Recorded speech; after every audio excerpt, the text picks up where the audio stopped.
Adolph's question is that asking about the 5 days. Any questions with this? I'll answer. The last battalion incident, could you tell us what had happened before the R&R, and then about the R&R, and when you got called back in line, and about the days that you spent to get to those Texans? Well, you see, I joined them as soon as they got off the line when they rescued them.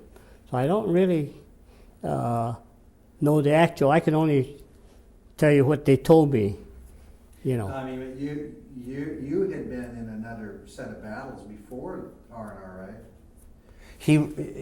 George was a replacement. You were a replacement, yeah, right? Yeah, right, uh-huh. Oh, okay. Yeah. Yeah. Now, what's that feel like? Because when you say replacement, that's not like the halfback comes and sits on the bench. You're replacing somebody that lost their life. Is that? Well, replacement means you're going to be another part of their unit because you're replacing somebody who got killed or something like that, you know, or got wounded. And it's not like a football game where the first team is better than the second team. The replacement is supposed to be as good, but not quite as experienced as the guys who've been in battle, you know. But you learn very fast, you know. It's funny thing about it. Your life depends on what you're going to learn, and you want to know as much as possible about how to fight and everything. It's different from basic training. Basic training basically gets you in shape to fight. But when you're on the front line, all the rules and everything is thrown out. And now you're fighting a different game. So in each battle is different. Huh. With the train over there, when you were out on a march, were you staying in foxholes, or where did you end up? When you're fighting? Well, when you're getting wherever you're going, or when you're fighting, were you foxholes, or were you pup tents, or what? Well, it depends on what type of fighting you're doing. A lot of time, you're just on the line, but you're not fighting. The Germans are there, or you're there, and you're holding a line. See, and normally because there's no objective to really take, for one thing, and the other thing is to get back to fighting strength after a big battle. You got to wait till the wounded come back from the hospitals and replacements come and everything else. But normally you live on the ground. You know, I know one thing is that when we're close to the front line, I learned real fast. You don't want to sleep in a barn. And that's because I've done it one night, and I got bit by lice and fleas and everything. And not only that, when I went to sleep, the rats were running across my body. and nothing I could do. I said, hey, there's something running across my body, and it's a big rat, you know. And you can't shoot them. I mean, it's a weird feeling. But the next 2 days, you're scratching yourself because you forgot to put powder all over you before you went to sleep in the hay. I'd rather sleep in the rain than sleep in a barn. So you take your poncho and make some form of protection out in the rain, or how would you set up in the rain? When you're tired, you just sleep in. I got a story to tell you about this rain. It's up in the hills, and we carry a raincoat with us, you know, half of a raincoat. But I had to find a place to sleep, so I found a place between, sort of like a foundation on a house, and just enough space for me to crawl in between the cement. And I got down in there, and I put this raincoat on backwards. So my arms come out of the sleeve, you know, and the open side raincoat would be in the back. And I lay down to sleep and tuck the raincoat underneath me like this. Now this is in pouring rain. So put the helmet over your head to keep the water from hitting your face, you know. And I fell asleep.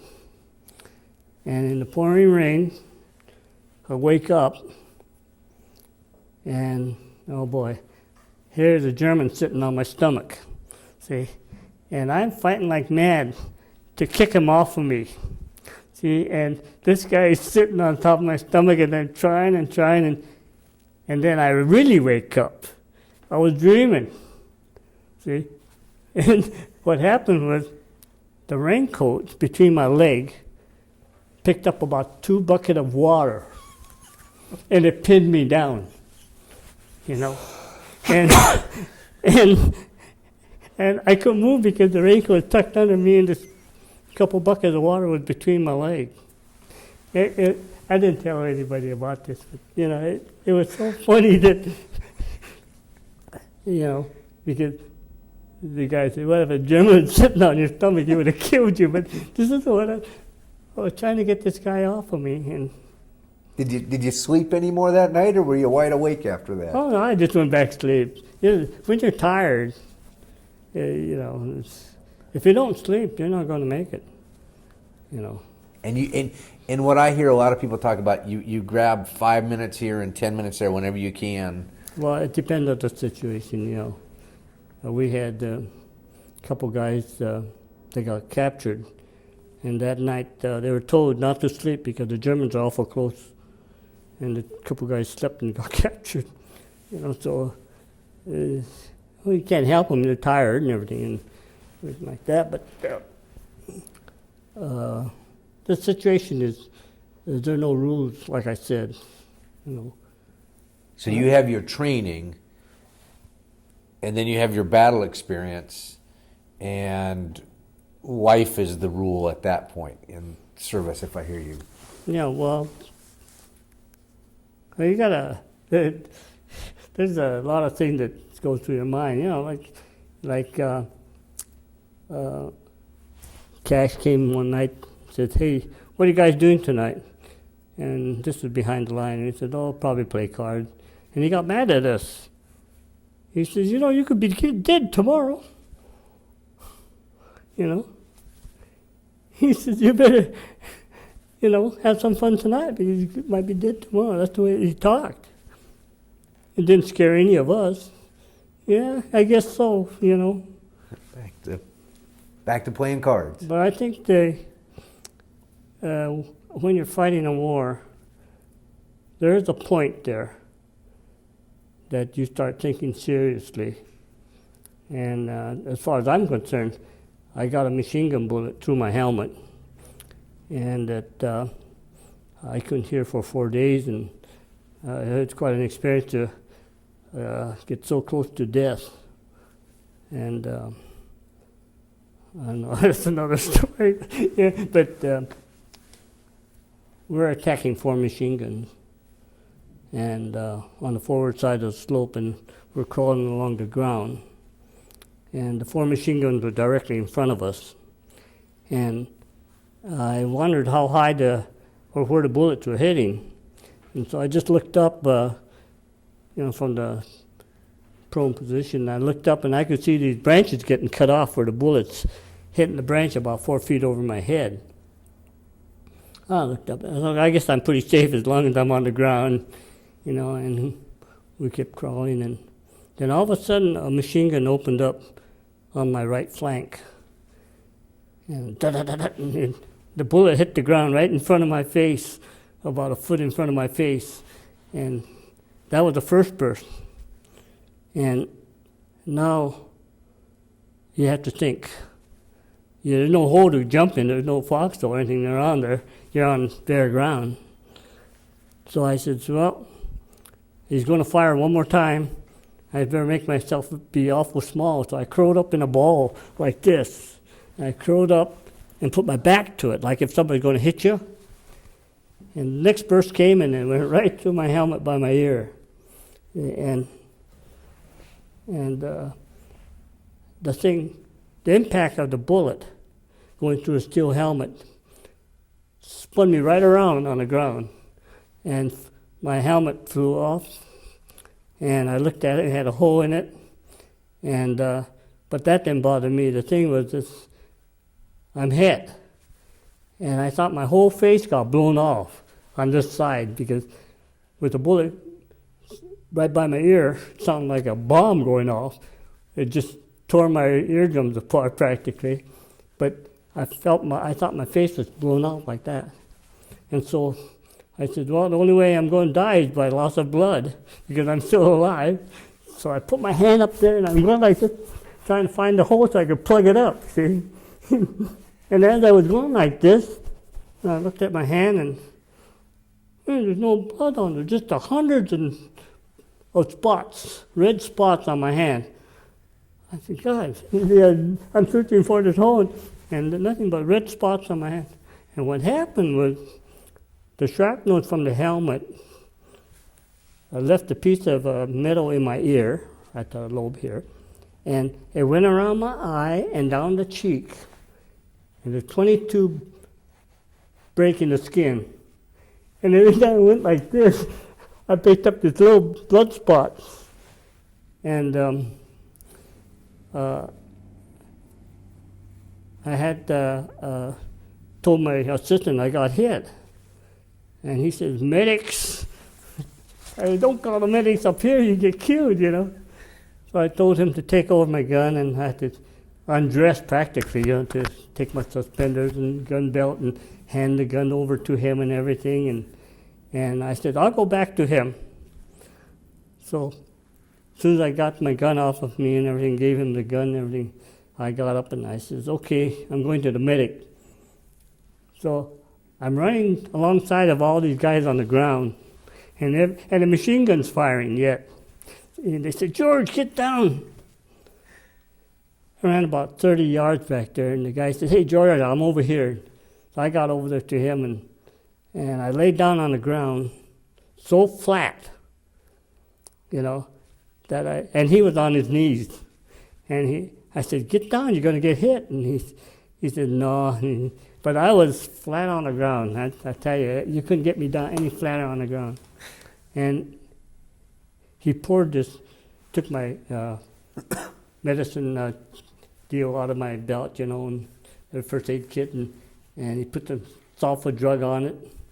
And I don't think it was about that long. Anyway, he wrapped it around my head.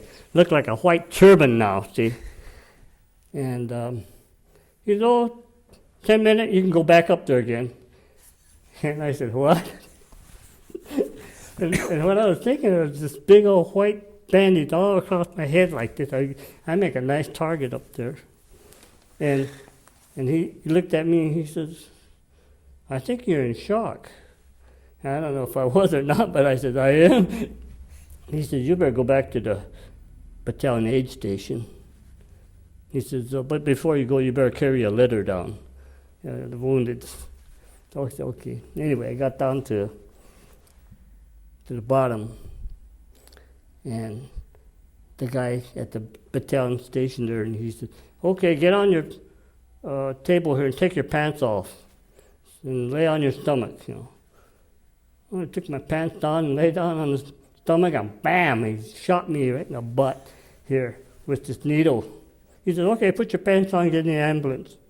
So I get in the ambulance, and they went a little way, another big tent, and the guy says, get off and go into the tent, get in line. I got in line, and the guy said, roll up your sleeve, and rolled up my sleeve, and bam, he shot me in the arm. He said, okay, get back in the ambulance. And I went back in the ambulance, went back to another place, another stop, and, you know, I got hit in the afternoon sometime. And this was getting pretty late now in the day. And I went to the third tent, and roll up your other sleeve, you know, an arm, and he shot me again, and the third time. And then finally I went to Monocatina on the ambulance. It's 1 o'clock in the morning now. And the guy said, take an x-ray of his head, and there was a piece of metal in my ear. They painted my face red, from right down the middle of the face like this, all red, with methylates. But this side's okay, nothing else. Just painted me red halfway. And he says, give the guy maybe a sandwich and give him a tetanus shot. And by this time, hey, wait a minute. What the hell were you giving me up on coming back from the line? He says, what was it?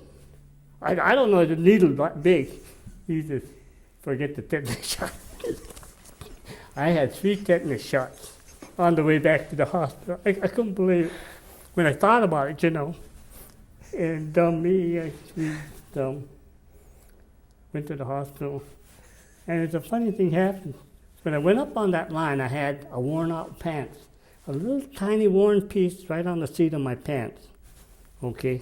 When I got hit and got to the hospital, my butt was wide open. It had a tear in it that big. How? I don't know. But it was just as wide open like that, And the next day I got up and it said, you can walk around now. And I looked at my pants and I can't get into these pants. And this isn't a quartermaster, So he said, I'll go out and get your pants. He comes back and all the GIs are big guys. Yeah, I'm a small guy. And he come back with his pants about a foot too long. He said, this is the only thing we could find. He said, I'll take it. And it's like a big old baggy thing. It took all the stuff into my combat boots. But it was quite an experience. It took me 9 days to go back to the line. Wow. 9 days and you're back up? Yeah. Huh. I'm happy to get up there too.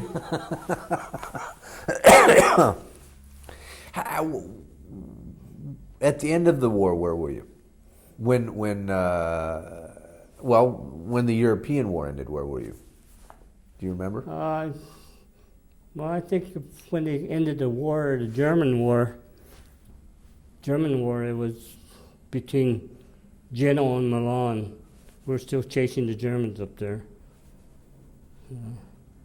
Town of Brescia, something like that. Ended up in Po Valley. We had so many Germans, we didn't know what to do with them. I never seen so many Germans with guns and things in all my life, The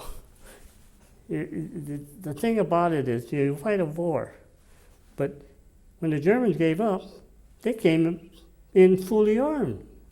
I couldn't believe it, So, the way it is. And they're happy to give up. So what did you do with them? We had to process them. And we tried to steal everything that they had that was worthwhile stealing, And it was really funny because I wanted a German pistol. And I didn't get one. And I couldn't find one, And all these Germans were lined up and they had all their gear in front of them, so you could inspect them. And you go by them and we just walked by him, and this one guy, he was real GI. He had everything lined up on a blanket, and everything, and everything was just too GI for me, And he had this canteen cup with Rye Crisp crackers, way up in the front, up there. And I come along and I looked at, wham! I give it a kick, And when I gave it a kick, this little tiny German Air Force pistol comes flying out of that canteen. And I said, I picked up the pistol, put it in my pocket, and the Germans are looking at me, and I said, thank you. Went to the next guy. But it was kind of a funny experience, but I guess he thought I was going to get mad at him or something like that for having that gun, but and then when we had these Germans, we took all their liquor away from them. So our outfit had over 5,000 bottles of cognac. And then the regiment confiscated the whole thing and wouldn't let us have it, except they'd dish it out to us as we need it. It was a drunken brawl every night. We had so much liquor, And that was in Po Valley. And right in the middle of just a flat land, but there's no water, see? And for 2 weeks we're sitting there processing these Germans without taking a bath. See, because there's no water, just a little bit of drinking water is all we can get. See? So we had this, what they call a portable bar. We could bolt it together and we'd have a bar where people could sit around it and drink. Well, so every night I'd start drinking cognac and beer and then pass out. I wake up in the morning fully clothed with my shoes and everything on. It didn't matter because I wasn't taking a bath or anything anyway, you know. For 2 weeks I went through this routine. And it was really dirty. You know, it was dusty because like in a hot desert, you know, and you couldn't take a bath. So like I said, when they said that anybody wants to go to Lake Garda to swimming, and we all jumped on the truck. We jumped into the lake with all our clothes on, washed everything down. You know, it was a real bath. Let's just ask him some names of this company. Okay. Wait, before I get to there's some pictures you have in Italy where is it a food riot going on?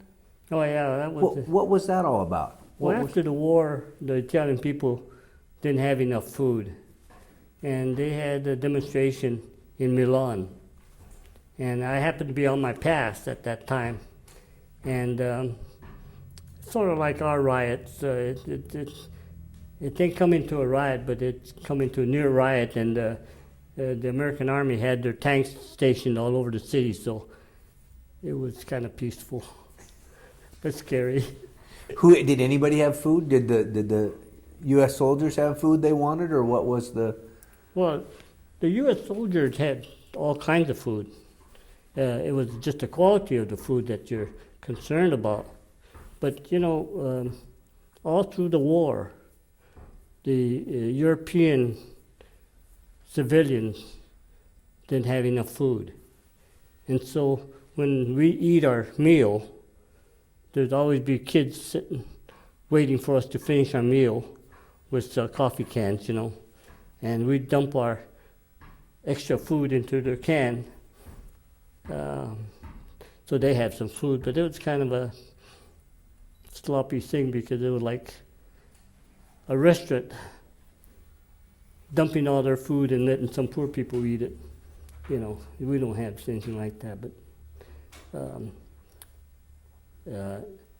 they took anything that we had left over, and kids would give them some candy when we can spare it.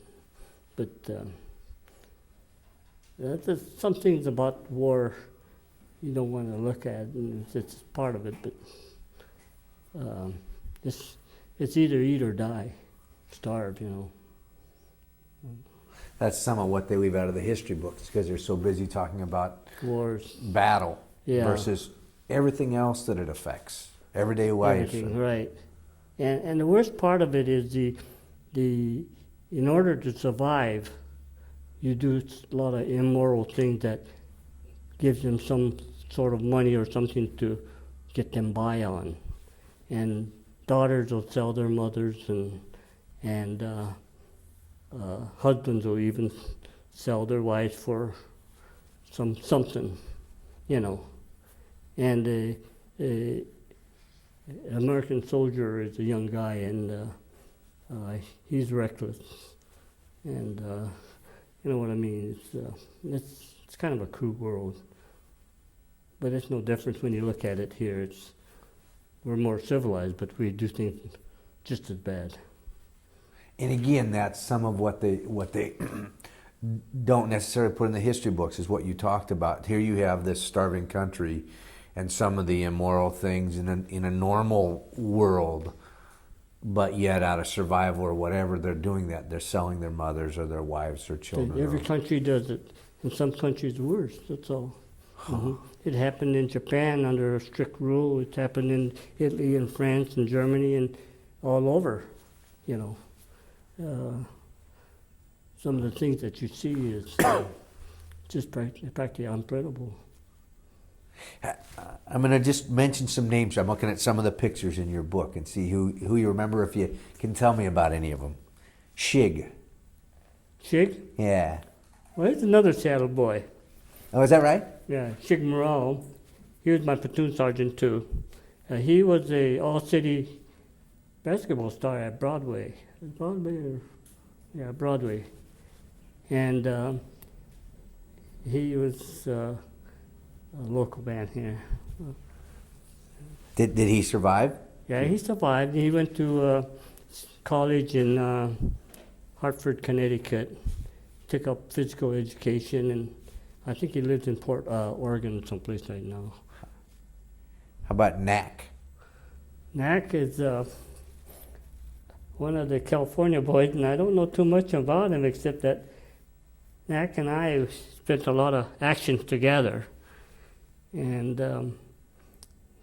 one of the funny stories that he told me is that when I got back from the hospital, I asked Knack, where's George and Takmaida?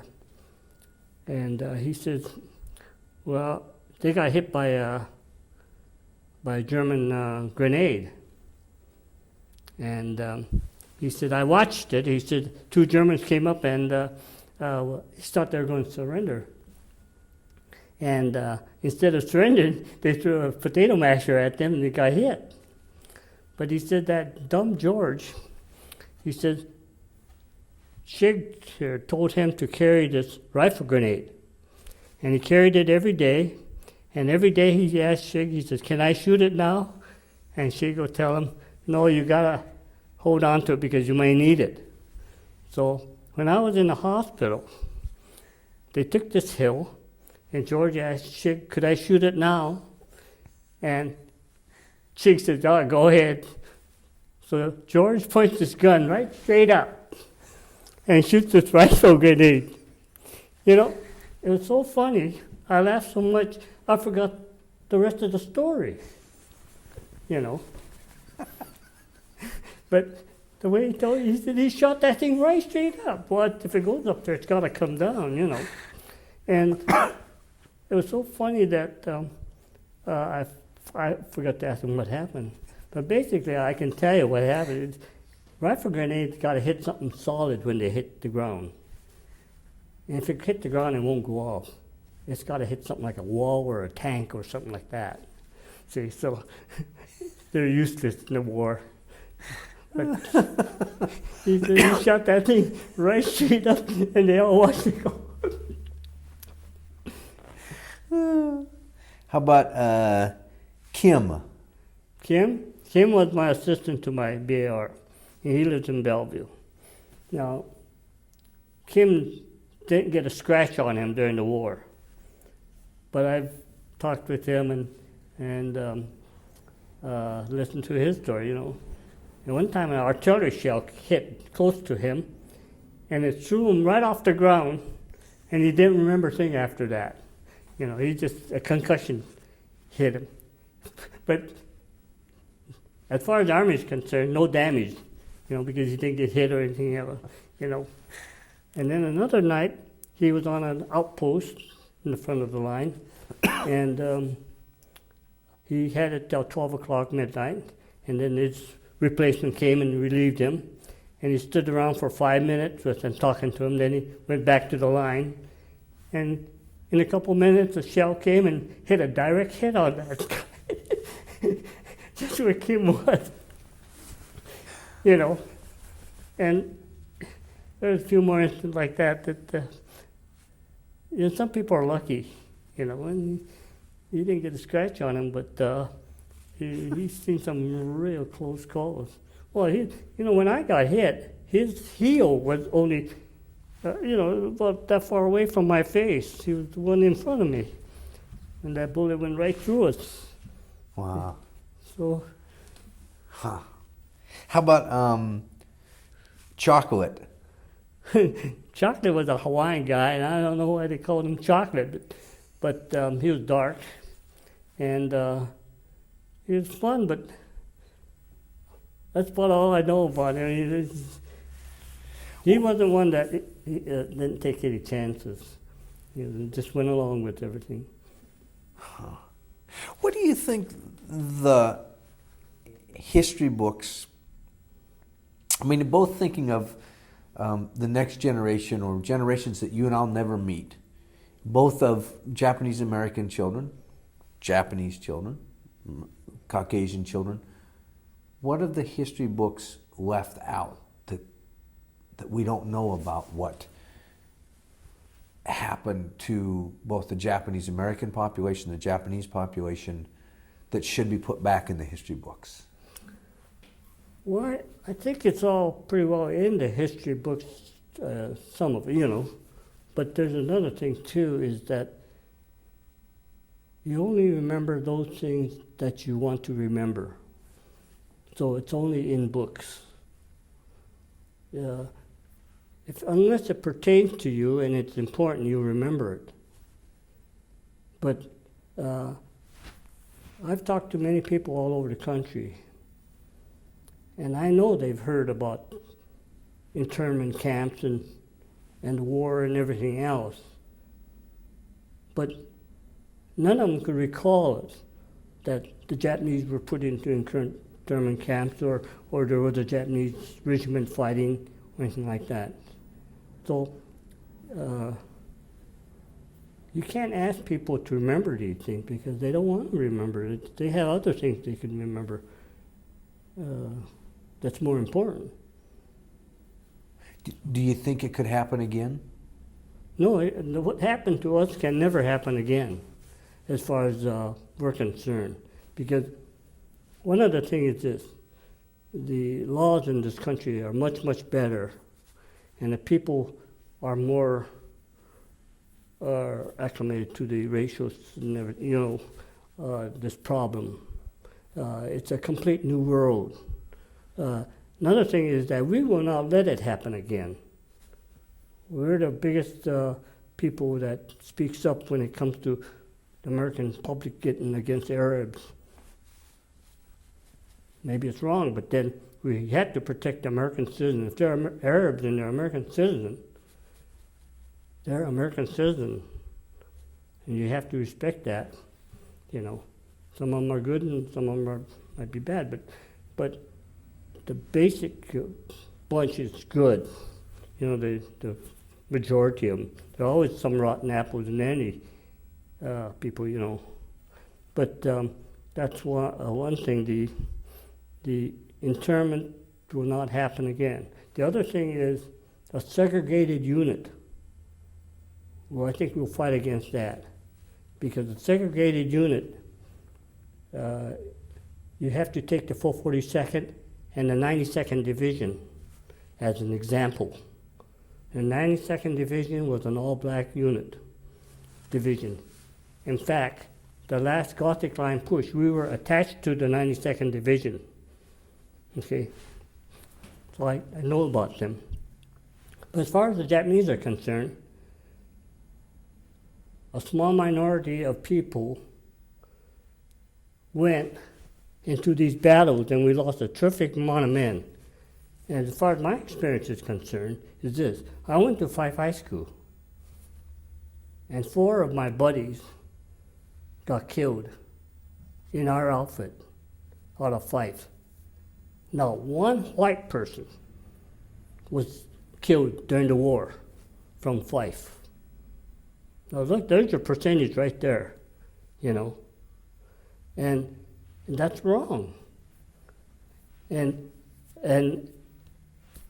we did our job and everything, but the toll is very heavy on, it's like taking 5 brothers and put them on one ship, and the ship gets sunk, and you lost 5 brothers. That's unnecessary, Maybe you lose one of them, the rest of them are on some other ships or something else.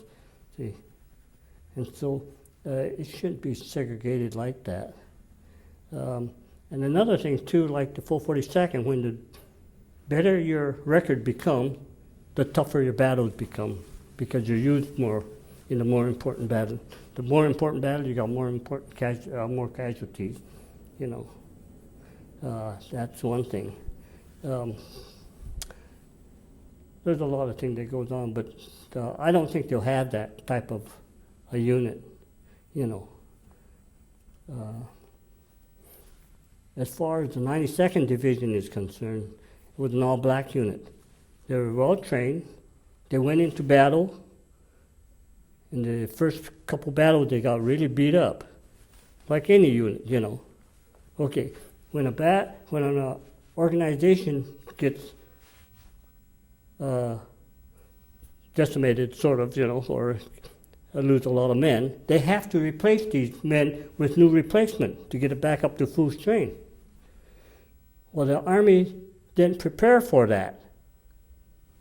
And what they did was when they got these new replacements, that was okay, but they ran out of replacement and they had to go into back rear echelon to get these guys who knew all about the Army from the quartermaster and put them up in the front who didn't know how to fight.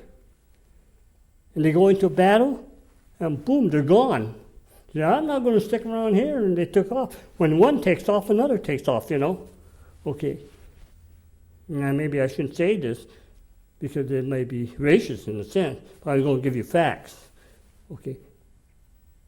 When the 442nd joined the 92nd Division, the 92nd had only 1/3 of their division left, one regiment. Okay. One regiment was unaccounted for. The other one regiment was actually AWOL. That's the story, okay. Now, so they took and made up a regiment of white anti-tank men and made the 2nd regiment of the division. And the 3rd regiment was the 442nd. Okay? Now, in this battle of the Gothic line, there was a sea, and then there was a mile of level land, the foothills, and then the high mountain ranges, the Gothic line. Okay. The 92nd Blacks took the worst part, the flat land.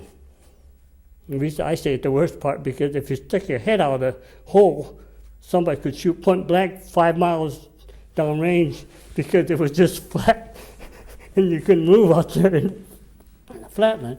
Well, the foothills were were covered by the anti-tank, untrained infantrymen, but they're all white. Okay. And then became the 442nd is going to take the rest of the range. Okay. All we want from these people down here is to hold that line. Don't let them come through, because we're going to go push them out of there, you know.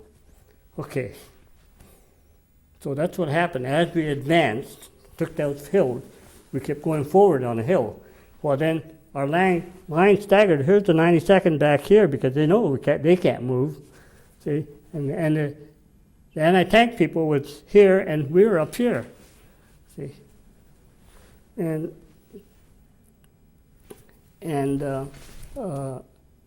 that's how the war went.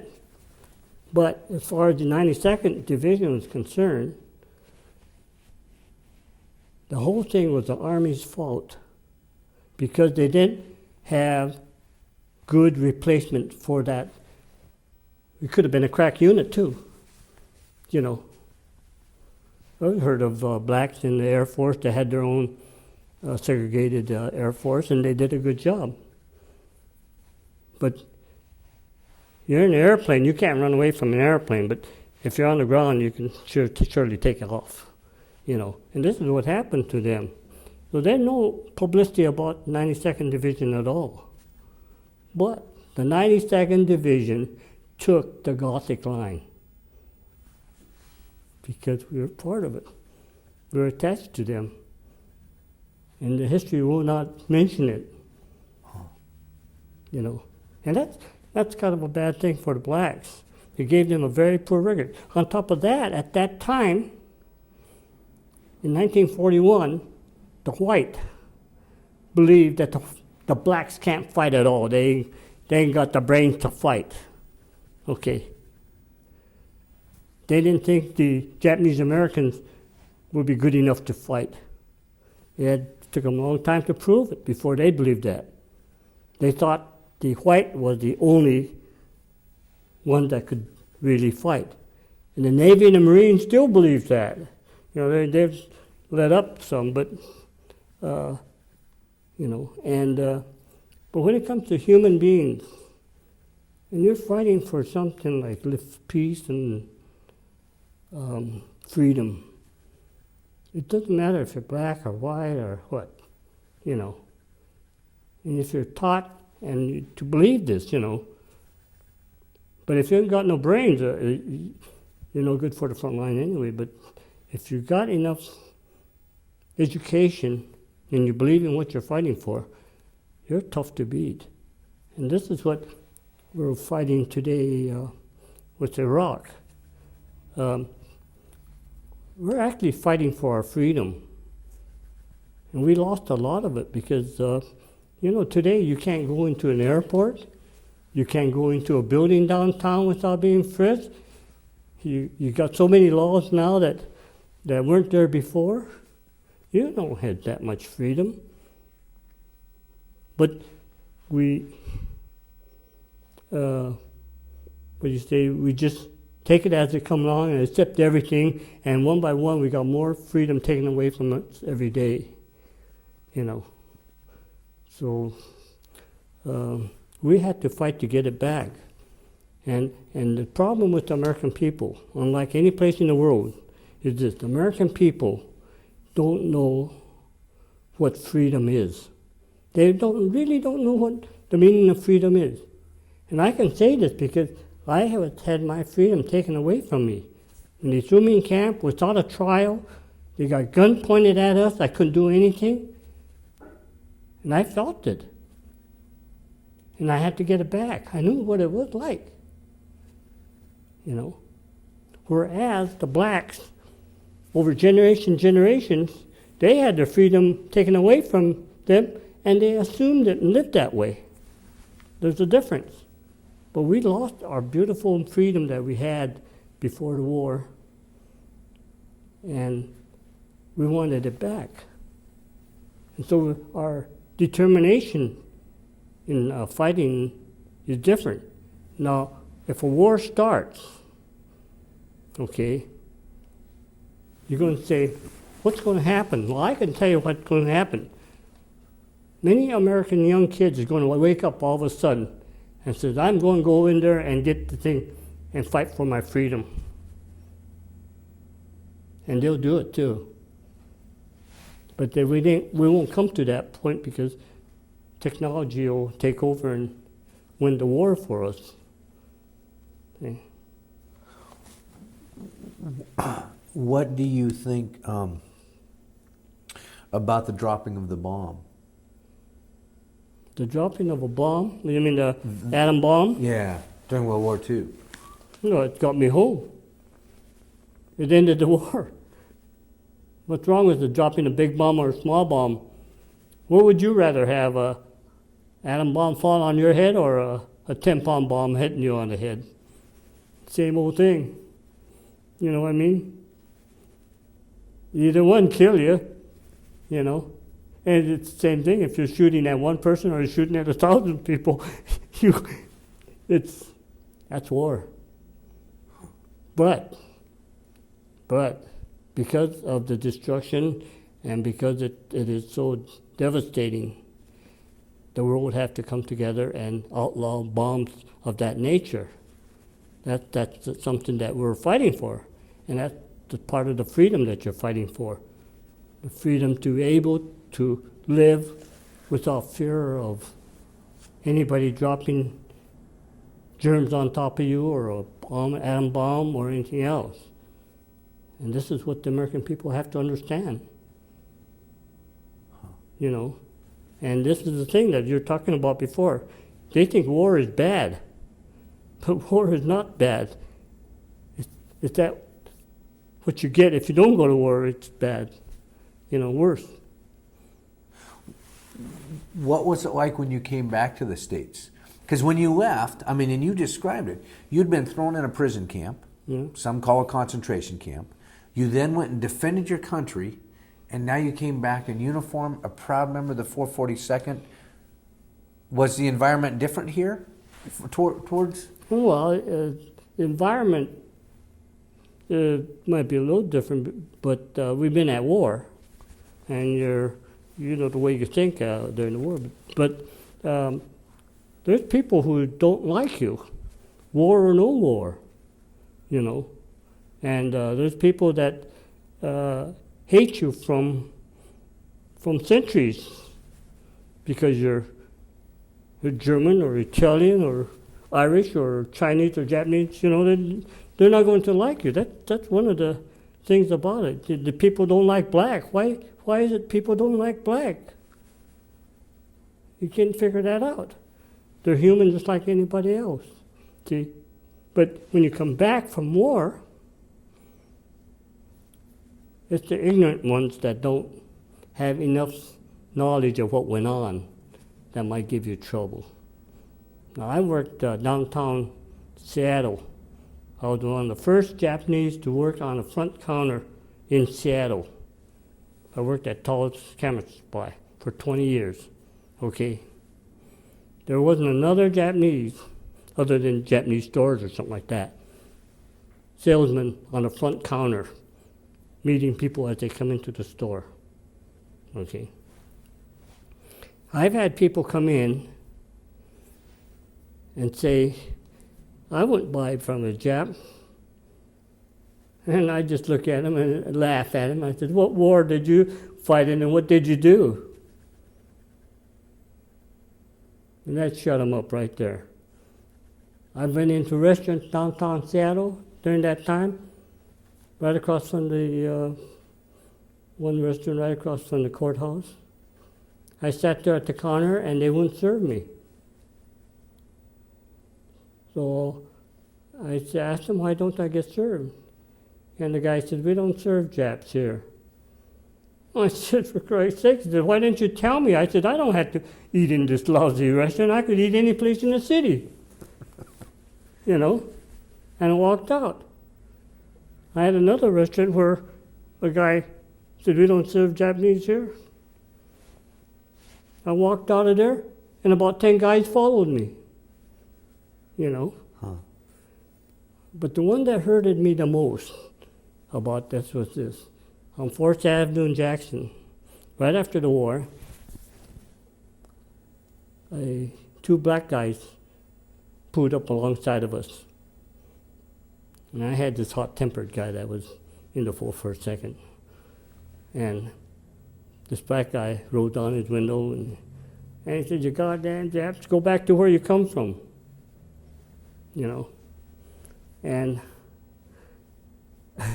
this guy says, let's get out and fight him. I said, no, let him go. You know. And at that time I said, you know, here was two black guys discriminating against me when I thought they were in the worst position I was. You know what I mean? So discrimination is all over. And even in your own nationalities, they got class, you know. It's either rich or poor or what, or it might be your relative. You come from this type of people and this type of people, you know, different section of the country, and you're lower class, you know. So it's always there. But the thing about life itself is you got to be able to take this and prove it in some other way, okay? And you can't be sad about those things. You got to laugh it off. You know, it's a. And like I say, I worked for Toll for 20 years, and working selling cameras right on the front counter. The worst part of that was one time a guy comes in, and Leonard Toll, who owned the store, was talking to me. And this guy come up and he says, "Oh, boy, from a Jap." And Leonard Toll picked that guy up and brought him right to the front door and threw him out into the sidewalk. And he said, "Don't you ever come into this store again." And I felt kind of sorry because I said, "Leonard, you're losing a customer." He says, I could take care of myself, you know. But that's the kind of guy he was, see. And there's a lot of these people like that, see. And the worst part of discrimination as far as Japanese and Chinese and all this is the economic part of it. Because if you let an Asian go and do what he wants, he'll pass up everybody.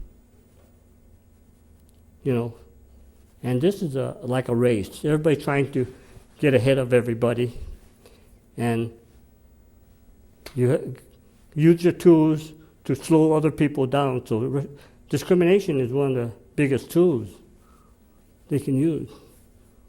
When they wanted us off the West Coast to be thrown into the camps, the biggest supporters were those who were going to make money off of us.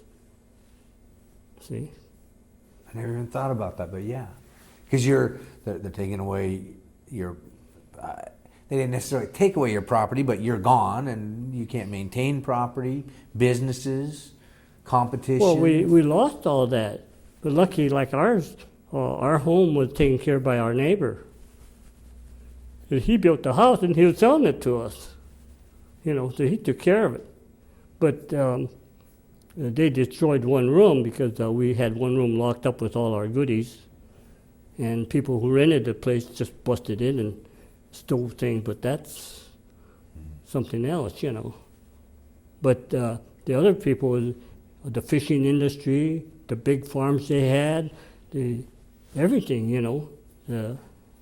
Today we see the same thing coming with what we call the boat people coming in down the street here of Ho Chi Minh Trail. You know, it's just lined of people who were not citizens before. You know what I mean? And they've taken over all the businesses, and those that can't compete is going to get mad. There's no question about that. When you were in Camp Harmony, did anybody from Fife ever come up to Puyallup to visit you? Or? When I was in Puyallup, well, there was 4 sections, A, B, and C, and D. And one of the guys in C had a girlfriend. And she came to visit him. And after they visited him, the 2 girls, they came over to my area B where I was. And this little blonde girl, I didn't want to, she always chased me, but I didn't like to be chased by her because she had a bigger brother, a good friend of mine, the big guy, you know. But she was a nice gal. But they came, and they let them inside the camp in a little room right by the gate. And so there was a lot of us that knew them. So they got a chance to visit us, yes. But when we were in Idaho, very few came in. I don't know if visitors ever did get in. But as far as camp life is concerned, the Japanese in this country at the time were pretty well educated. That was a plus for us. So we made our own government. We kicked out our own U.S. government out and said, let us run the whole show. And this is what we did. And so in Idaho, Mendocca, they had a self-government, they had everything, and they improved the camp life. They did everything. They harvested the whole Idaho. They saved Idaho, you know, because all the young kids went to the West Coast for the defense plants, and there was nobody there to harvest the potatoes and sugar beets and everything else, you know. But we left camp for 2-3 months, made some money, went back to camp. We didn't have to stay out there. We just went back to camp, you know. So there's goods and some bads about the whole thing, but you have to remember one thing. The bad part is losing your freedom. This is priceless. See, as far as being sad or anything like that, that's up to you. Fun is only made by yourself. Nobody gives you fun. You make your own fun. If you have fun playing baseball, go out and play baseball. You know, if you like to do this. My fun was kind of mischievous, but I did something I don't even record. Like at one time I swam across the canal, which is the border of the camp. Got on the dike and I kept raising my hand until the MPs noticed me. It's about 6 of us, And we could see this Jeep racing down the old desert coming towards us, and we jumped back into the canal and swam across the canal and hid in the sagebrushes. And here these soldiers have come with guns looking for us, but they couldn't cross the canal because there was only one bridge there. We tried that a couple of times, but you get tired of that too, But I love to hunt and fish. And I did a lot of fishing, and I did a lot of rattlesnake hunting, rabbit hunting, without a gun. And rattlesnake hunting is a very exciting sport. But we did a lot of things. Everything we did, we had to do with something we stole. So we stole everything. If you needed a plier, nobody else to steal from except the government. So where there were people working, you'd steal their tools and everything, saws and hammers. And, it's kind of a justification, but it's also having fun. That's where it's amazing when you look at different stories we've heard, is the ingenuity of people in the camps, because there, like you said, there wasn't anything. Yeah. And somebody would want to make something for one of their children or something like that. So they would beg, borrow, and scrounge and build this or that. And it was. When they say scrounge, that means that you're going to steal something that somebody had left laying around. So your mom, your dad, and your 2 sisters, and you were the ones that ended up in camp? Yeah. So did the other 4 stay in camp while you were in the service, or when did they get? Well, my mother died actually by fast sickness, pneumonia or something, 2 months after I went in. That was the sad part of all it, And if she was not in camp, she might have survived it. But if she was out of camp, she might have not survived it either. That was the only thing that I might question, But she died 2 months after I went in, right in the middle of my basic training. I got a chance to come home and attend the funeral, but when I went back, I couldn't go on a furlough because I had my furlough and everybody else went home.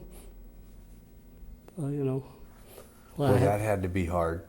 Not really, because I was training in Camp Shelby, and the first sergeant felt sorry for me. Besides, I was on permanent KP because some things I did wrong.